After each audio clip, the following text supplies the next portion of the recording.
So, if the short sojourn view is correct, how did Israel grow so fast in only 216 years from 70 to 120 people to enough people to have 600,000 plus men over the age of 20?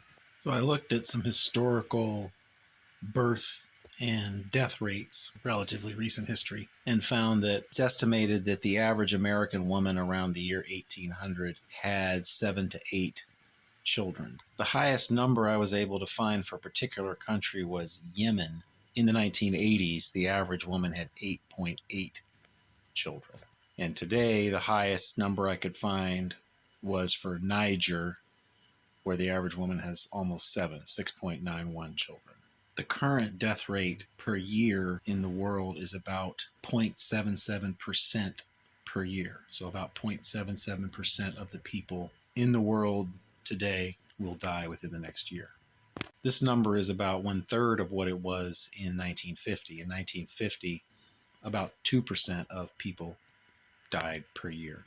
But that number is projected to go back up again to reach approximately 1.1% by the year 2100. The reason for this is that the birth rates are declining, so we're going to get a steadily older population. So if you have an older population, the percentage of people who are going to die is going to be higher. The countries today with the highest death rates are actually in Europe. They're not in any kind of third world countries, where I think the highest country is Bulgaria, which is approximately 1.5% of their people dying per year. Compare that to a very poor third world country, Haiti. Only about 0.85% of the people of Haiti die per year. And the United States is actually slightly higher than Haiti, something like 0.87%. So I considered that the Israelites probably had a low death rate because they had such a high birth rate. So I assumed approximately a 1% death rate per year.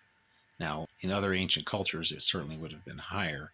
But given the fact that God was blessing Israel with rapid growth, I'm also going to assume that he was blessing them with general health. To go with Niger's almost 7 babies per woman number, their death rate is lower than the United States. Their death rate is 0.78% per year. Back in 1973, however, they were losing 2.8% per year. So, and I've noticed this is very common with third world countries.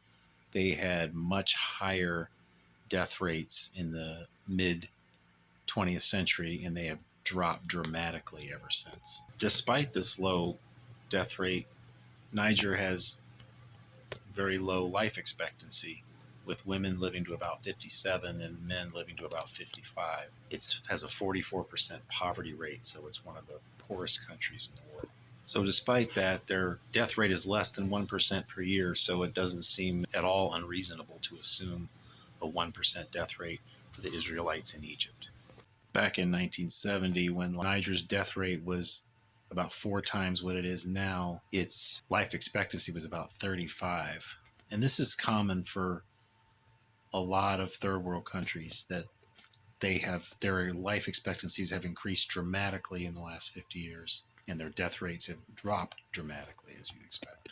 So I started with 120 people, my thinking being that even if we don't assume the granddaughters, Jacob's grandsons had to marry people, so they would have married women. So that would have brought the numbers up to 120 anyway.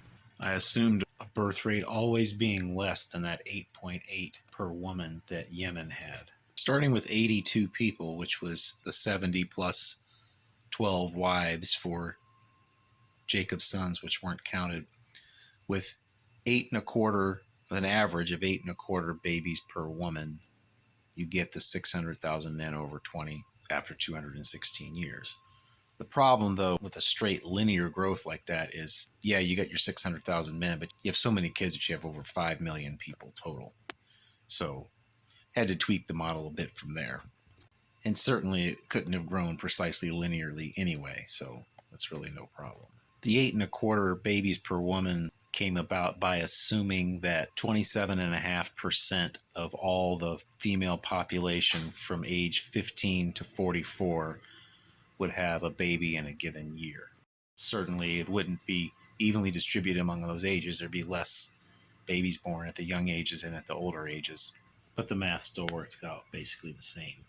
So I raised the average births per woman to a little over 8.5, which is still less than the Yemen numbers. Then, in the few years surrounding the birth of Moses, I dramatically reduced the birth rate, assuming a fear among the Israelites related to the king's edict to throw the boy babies into the Nile.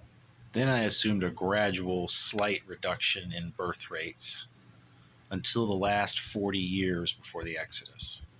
At the 40 years before the Exodus mark, I assumed the drop down to 8 babies per woman. And then after that, a much faster drop.